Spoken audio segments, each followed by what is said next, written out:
It is, and we are in a project, and we winning 2 trophies, but we want to build on, and we need then the right energy, we need the right spirit and the vibe and good ideas to make this happen. Welcome to the Big D Speaks. On today's instalment, we are going to be looking at an exclusive interview with Erik Ten Hag. Now, it's been an interesting week.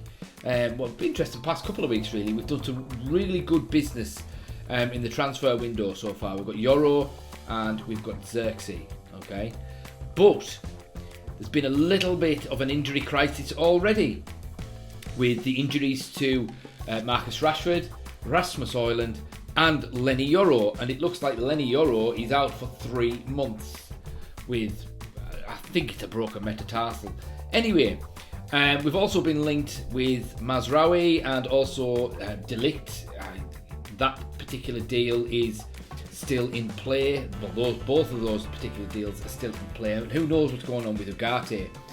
But we seem to be at a stalemate at the moment because we can't get those deals over the line until we free up squad space and we get some money in from selling whoever we're going to sell. McTominay has had a bid put in for him, so personally I don't want to see McTominay go. Anyway, point being is the signing of De Ligt seems to be even more important now that Euro is injured, because we want to start the season strong and gain some momentum. Anyway, so there's all of these things. So I imagine that Erik, our illustrious manager, will address some of these issues in this coming interview. Anyway, let's see what he's got to say. Last season, a very uncertain summer, but there seems to be a different feel, look, vibe around Manchester United this pre-season. It's been very positive and energetic. It is, and we are in a project, and we winning 2 trophies, but we want to build on, and we need then the right energy, we need the right spirit and the vibe and good ideas to make this happen. Is part of the reason there's been this positivity the fact that the new football leadership team and you and your coaching staff seem to be building this relationship together during pre-season? We've seen Sir Dave Brailsford, Dan Ashworth, Jason Wilcox at the training having conversations with you. There seems to be a very supportive relationship and an open working relationship. Yeah, it's true.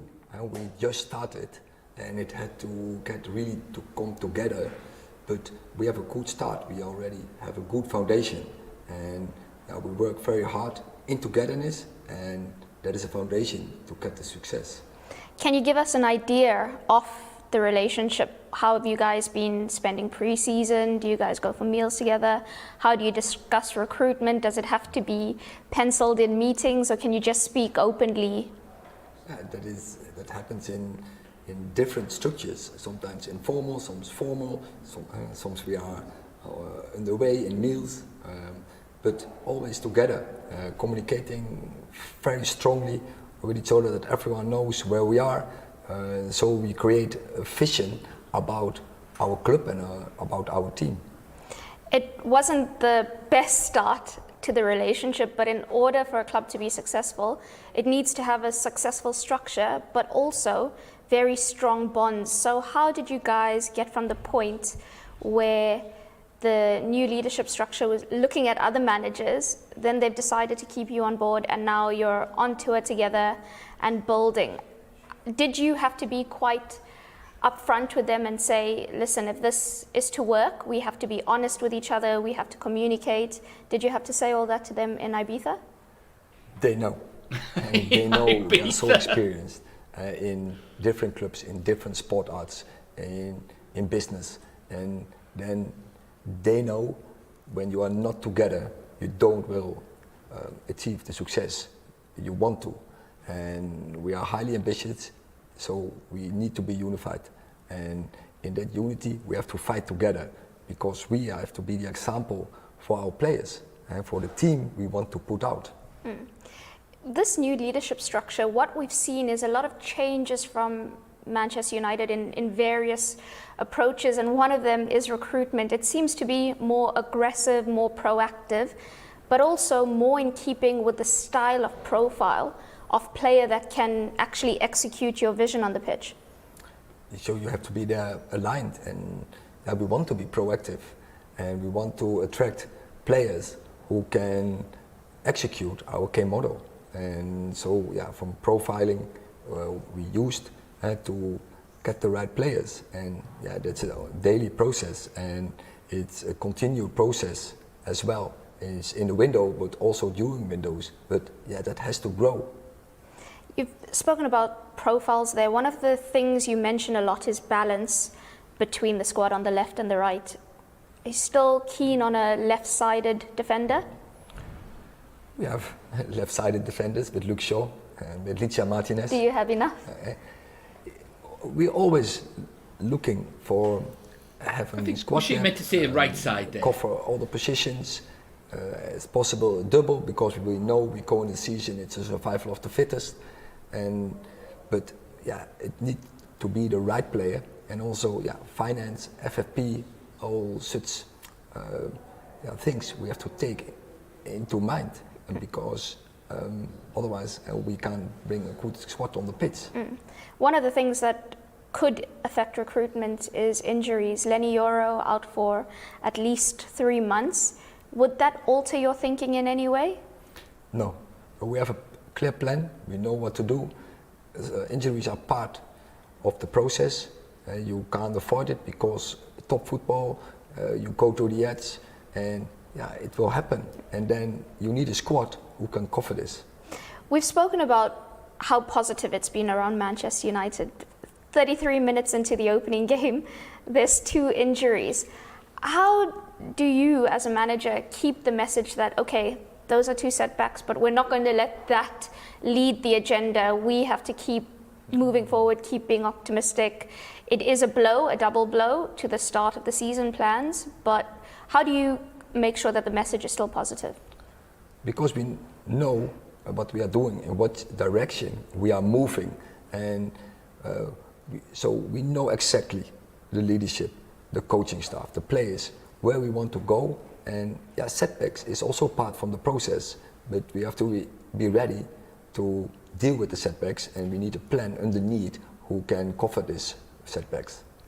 In this restructure that's happened, you've changed a lot in your coaching staff. What have you noticed from the introductions of René and Ruud particularly? So first of all, I'm very grateful for the people who left us, and they were all different. Was it hard to, especially with Van der Gaag, to let him go, because you guys have worked together for so long? Very, very grateful what he did for us, but he wants to go another way. He wants to be head coach, similar as with Steve McLaren, and which is good. But also, I think for our process is good. And to go into next level, we need again new ideas, new energy, new dynamics. And it will help us to energize the team and to bring the team to a next level. I've been watching some of those attacking drills, and there seems to be a big focus on making sure that there's repetitive movements and motions so that the players, without even thinking, will be able to execute on the pitch. Is that one of the aims for the season, to just drill them so much that it just becomes automatic, especially in the offensive patterns? Sure, and we are building our foundation, and actually we are not even into detail. It's just a foundation, and football is a very complicated sport, especially on the top, and we are building now the head moments, and in the detail of attacking, which is so important, is of course scoring goals. We need a lot of work to do, but we are already building a foundation. Some of the attacking play that we saw against Real Betis was really good. Were you happy with that, the combinations, and especially with Ahmad's performance? I think the team did very well. We trying to build the structures, but I will not say it is already perfect. Oh, hey. And when the resistance will be higher, then the intensity is getting higher, and we have to do it quicker and building better relationships on the pitch to get the connections right. But again, but there's also for pre-season, we're getting there into a structure, and now we have to do it quicker. And as you say, it has to be a way of life. You seem, on a personal level now, a lot more relaxed, a lot more light-hearted, a lot more freer this pre-season. Is that because you feel that extra security at the club now, the support, and the fact that there is a structure in place to aid you, to help the club get even better, and there's this reinvigoration to the coaching staff, so there's so many new ideas? That's a really I good think question. I was last year also relaxed. We came from a season where we You were think so? third. Last season was so stressful. No, but in Yeah. the pre-season, You're we not are talking fooling us, about- Erik. But last season we had many setbacks, and of course, when you get setbacks, then everything around you goes into a negativity. And still, I thought I was quite positive. I thought I brought some energy all the time, and but also composure in the team and in the club. And I tried to motivate them all the time. But it's not easy when you had so many setbacks, when so many people getting disappointed because of the setbacks from injuries, and then of course from the setbacks from results. But we kept believing, and in the end we got our reward. Is it taxing being Manchester United manager, because you're talking about that negative spiral, and sometimes when it starts it just seems like there's no end to the noise and yeah, just the painting of the club in a bad light? Well, you need some resilience, but I'm used to it, because I had already some experiences in Ajax. Also, even the club before I was, FC Utrecht, was really on a smaller level, but also very toxic. So, yeah, I know how to deal this, how to manage this, but yeah, I hope to avoid. But if not, we have to deal with it. Well, he didn't really say much more than what we already knew there. I didn't really enjoy that particular interview, to be honest. I don't think those questions that Lass was asking were great, except for that one when she pointed out that he looked quite relaxed, and he does look relaxed. He looks as though he's secure in his position, because he is, because the Ineos have publicly backed him, and what that has done, that is given him an extra level of authority which he has now over those players. So the players who perhaps maybe down tools a little bit last season, like Rashford, like Sancho, have turned around now and thought, oh, this guy ain't going anywhere. I'm going to have to roll my sleeves up here and get stuck in, particularly Marcus Rashford. So yeah, he does look like the cat that's got the cream a little bit, and the signings that he's getting, the right profile of signing, they're not being rushed. It's very methodical. It's very precise. It's very astute. Yeah. So that one question that she asked there hit the nail on the head. So yeah, and Erik Ten Hag, I mean, to Ten Hag's credit, he's always been. You never see emotional extremes with him.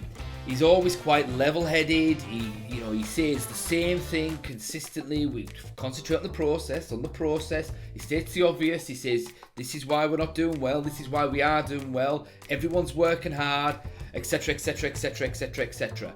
So he's always been very level-headed and consistent. That's a good thing, that, because time and time again,